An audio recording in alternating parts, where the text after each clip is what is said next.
Bonjour à tous, on se retrouve pour une émission de Quintet Flash ce lundi et c'est sur l'hippodrome de Fontainebleau qu'on va se retrouver pour ce handicap. Le prix Uber de Cateux, c'est une épreuve qui est réservée aux chevaux âgés de 4 ans et plus. Ils vont évoluer sur la vitesse, sur un parcours de vitesse, pardon, 1200 mètres en ligne droite.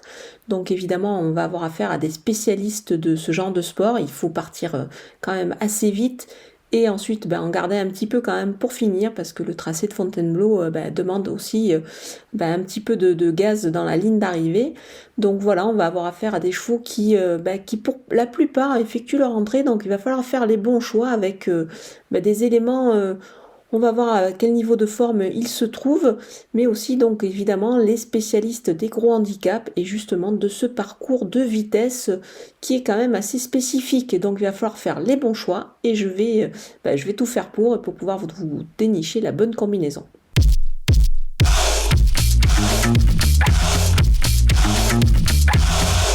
On attaque avec mes bases et le numéro 2, Killfush, mémorise. L'an passé, à pareille époque, il rivalisait dans une listed race sur cette piste justement de Fontainebleau.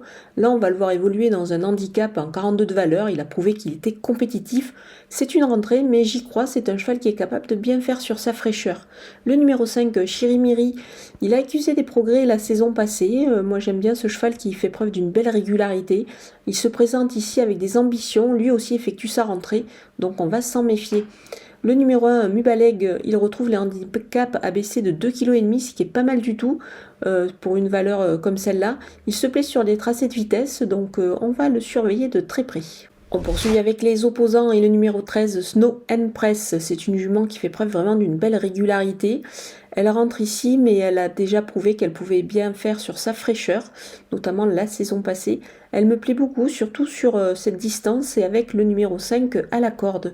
Le numéro 3, Tudoben, on le connaît bien dans cette catégorie-là, surtout sur les parcours de vitesse. C'est vraiment un cheval qui se donne toujours à fond. Il a fait ses preuves donc dans ce genre de handicap et je pense que d'entrée de jeu, il est capable de réaliser une belle performance. Le numéro 4, Vejdan, elle effectue son retour en piste également. Elle peut manquer, mais quand même, je pense qu'il faut la retenir parce que elle a la pointure d'une telle épreuve en 42 valeurs. Alors, elle risque peut-être de manquer juste un petit peu dans la phase finale, mais ça l'empêchera pas de conclure peut-être dans les 5 premiers. Le numéro 7, Oasis Cove, elle a pris 2,5 kg sur sa récente victoire dans un handicap. Je pense qu'elle demeure encore compétitive ici, d'autant que Christophe Soumillon a été appelé en renfort, donc c'est quand même plutôt bon signe. Et surtout, elle a tiré un bon numéro de corde avec le 8. Mon coup de poker, c'est le numéro 14, I Dream. Pour moi, elle est vraiment capable de remporter une épreuve de ce genre. Elle l'avait fait d'ailleurs la saison passée lors de sa rentrée.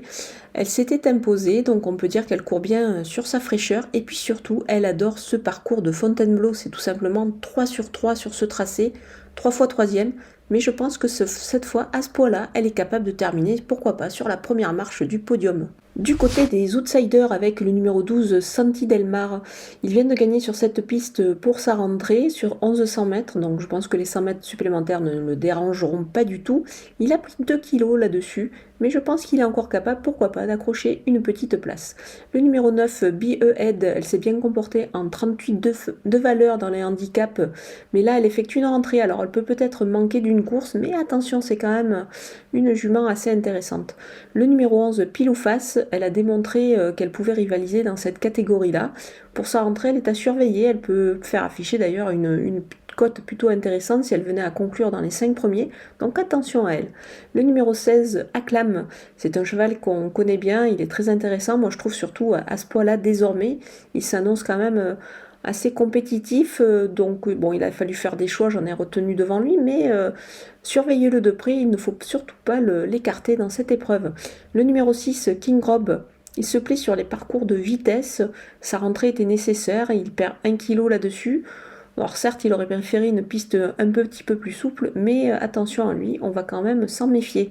Le numéro 10, Madouce, je ne vais pas la condamner sur son récent échec, elle mérite quand même un certain crédit, donc ne la négligez pas, pourquoi pas, dans des jeux en combinaison, on va la retenir en fin de jeu.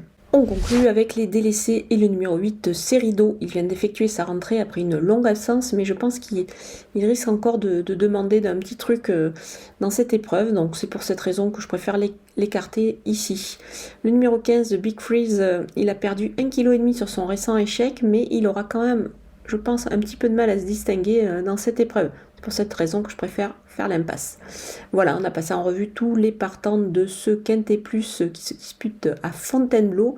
Il va pas falloir rater le départ, 1200 mètres, ça va aller très très vite. Je vous laisse avec ma sélection et mes conseils de jeu.